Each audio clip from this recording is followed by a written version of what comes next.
ordering things from the Chinese app Taobao. Got 3 items. First item is this.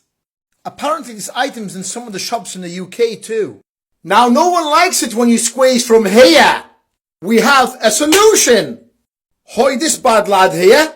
And here goes. Yes! Only £1.50, baby. Second item is, so I've just had some meat. That's what she said. So what I need is a toothpick. This is only £1. Cheers, mate. Now with the third item, I've treated myself to some AirPods. Look, I just want to be cool, right? Like the